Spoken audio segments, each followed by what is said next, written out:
We are getting right back to work today on our mobile home rebuild, and I'll tell you, we've already spent probably a good hour just trying to make sure we're ready to start the next stage of this project, because this home has some tricky situations that we have to deal with just to build it out.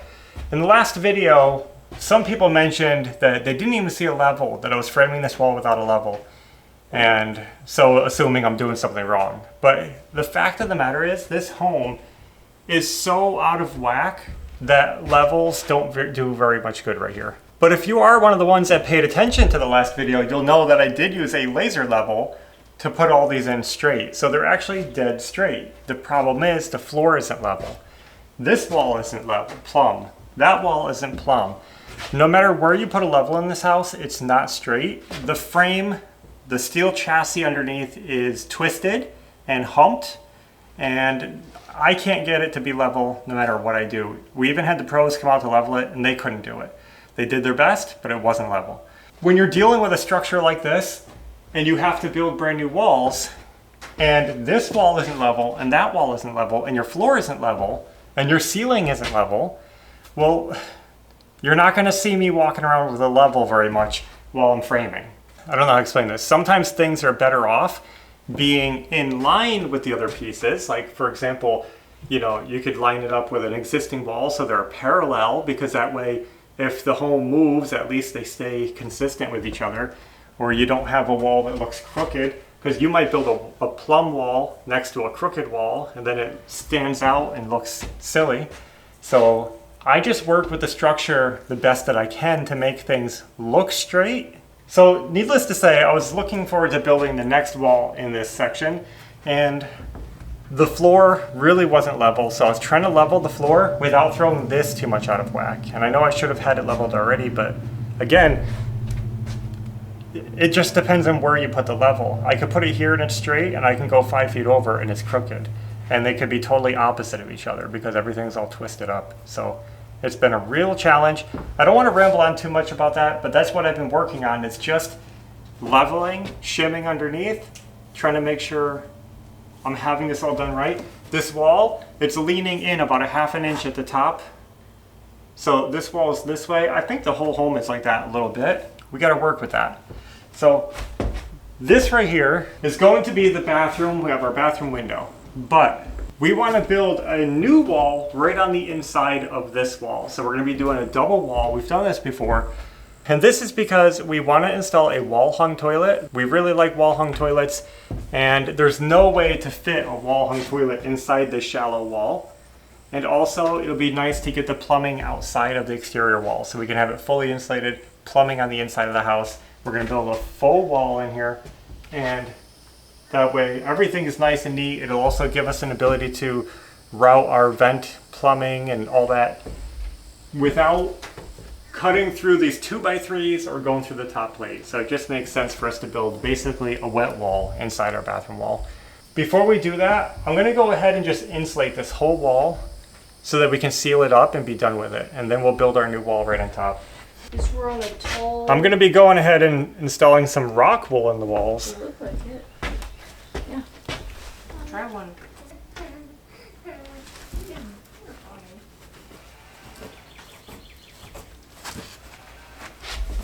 They almost have a blackberry taste.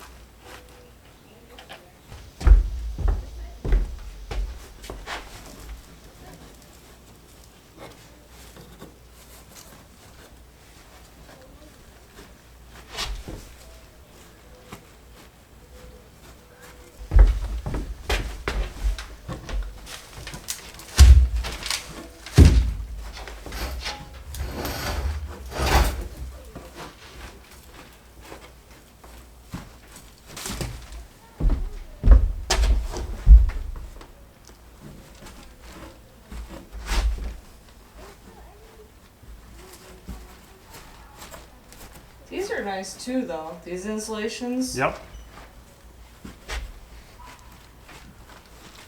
They're all nice in their own way. Yeah. They're like perfectly cut and hold together good.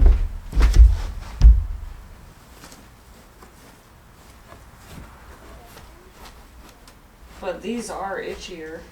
Yeah, but they're less They're not very loose. These seem like they're doing okay right now. It probably helps to have the radiant barrier in there too. That takes up some space, like between the studs. Yeah.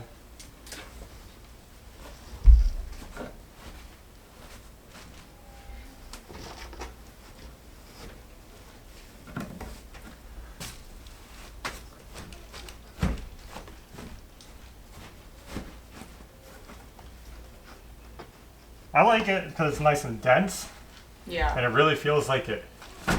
Oh, Like it's, you know, good. it's doing something.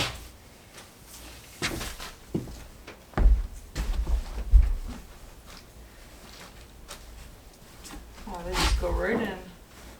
Quick. Yep.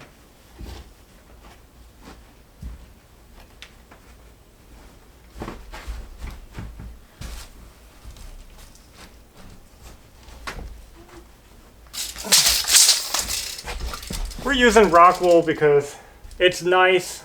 It seems more resistant to insects and water damage, and just felt like the right thing to do.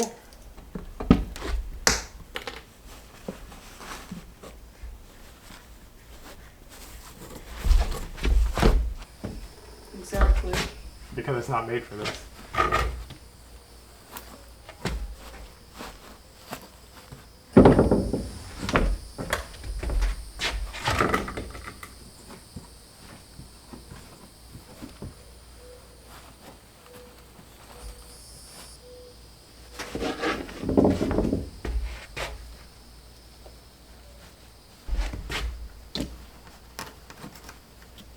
Wow. A little snug, but it'll work. That is like perfect. Yeah.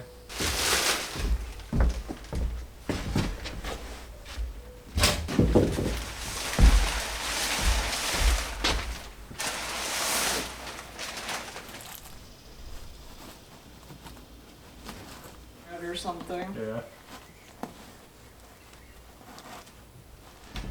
I'm gonna leave this last bay unfinished because I need to do some wiring in there, and I don't think that's gonna be covered.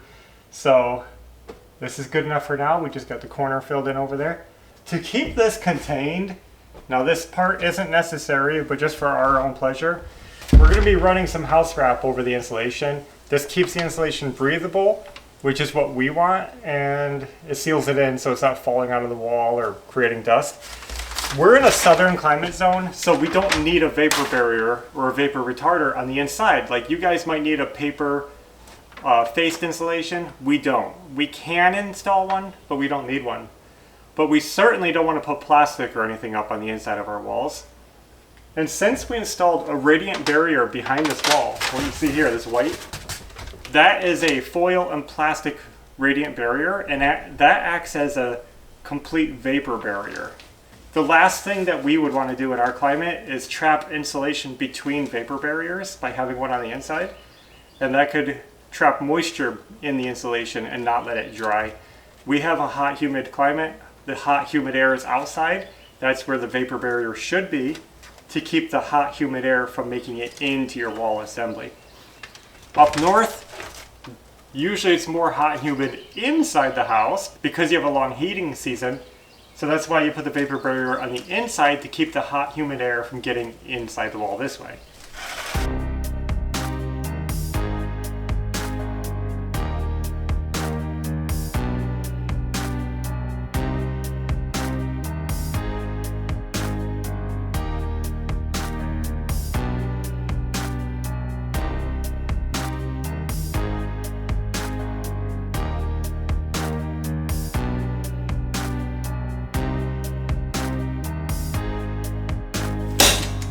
So you might be thinking, but isn't house wrap a vapor barrier? No. House wrap is actually a breathable, it allows vapor to pass through it, and that's how it's designed. This will let the insulation breathe, but it'll hold it in place. And it's actually designed as a water barrier, not a vapor barrier. I see a lot of people call this vapor barrier, and I just want to clarify that it's not.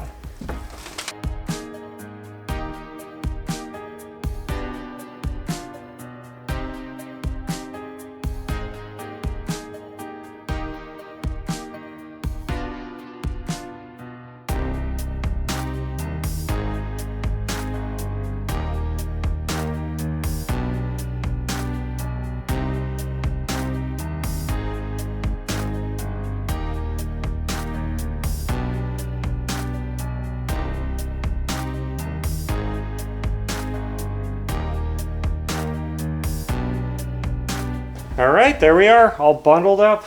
Now, before I start framing up this wall, I think we're gonna change gears and start cutting out some of these light boxes. I just have to get this done.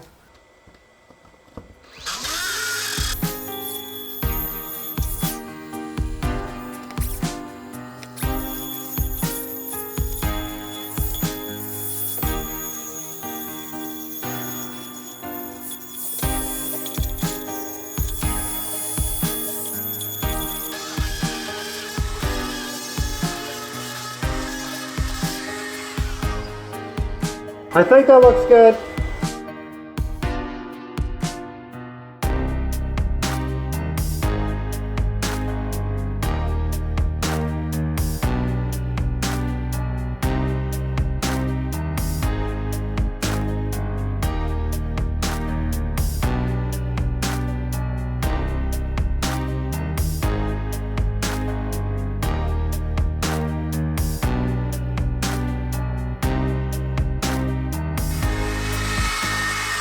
Really messed up that one. Well, that was sloppy. I made a mess of those holes. I really mangle up those metal boxes, but they're cut. And I'm gonna come back through later and I'm gonna fix my mistakes with some epoxy and just make those holes nice and clean looking. You won't even know I messed up. It's just really hard to rotozip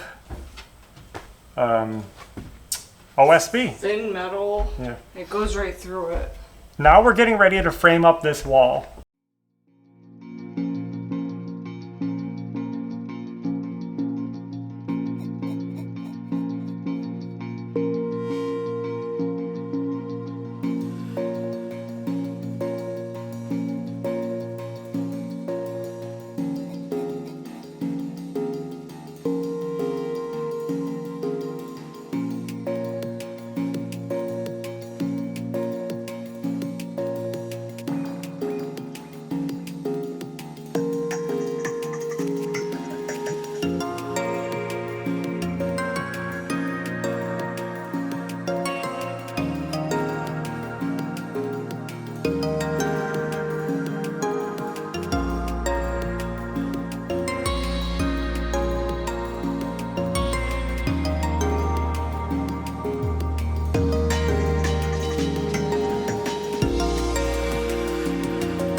Oh, it's slippery. I'm not doing anything. You're doing it all.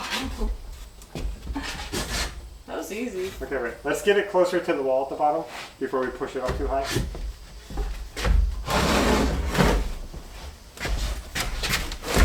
Because it'll get tight. Well, it shouldn't be too tight once it's all the way in, but let's see. That's perfect. That's awesome.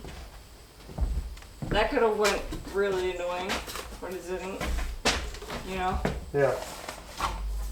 Well, this wall wasn't without its challenges, but we got it done, and I'm pretty happy with it overall. I still have to fasten it in at the top. I'm gonna shim it up. We got a bucket of shims. I'm gonna throw some shims up there and then screw it into the ceiling trusses to hold it still. But I have it tacked in a couple places, enough to hold it right now. But I just wanted to show it to you guys. You might notice some big spans here. I'm gonna leave these open because this is where the shower is gonna be. And we'll show you the full layout later on once we get more walls up. But I didn't know what framing I needed for the shower just yet because I'm gonna be building this wall out and I have to figure out what shower we're getting. So I'll build that framing in later. But right here is a wall. This is gonna be the back wall of the bathroom with the shower here. And we got all this done for the toilet carrier and the sink. And we are gonna be adding a couple pieces here. We're gonna be framing out for a medicine cabinet and I just have to get the height right. I'm gonna have everybody stand here so I can go like this and see where that's gonna go. At least we made progress and we got another wall done. Plus insulation in the wall. So aside from finishing up a couple of little things on that wall, the next wall we're gonna do is right here in front of it. Bathroom door and the wall closing it in. So stay tuned for that. But I think that's all we have for now. So thanks for watching and until next time. Take care. Bye. Bye. Now I wanted to show you guys that we have also been working on our fascia, wrapping it around the roof here. Let's come over here in the shade. You can see this little corner wrap up here. Got all those wood edges covered. Pretty soon we're going to be painting all the soffits underneath. We were going to paint them first, but we haven't had the time to paint, so we just started putting that up because the last thing I want is rain to get to the edges of that OSB smart side that we're using for our soffits. So I decided let's just get the fascia started. We still got to do our gable trim. It's hard to see with that sun, but you can see it. We still got to do this side though. That's how far we made it so far.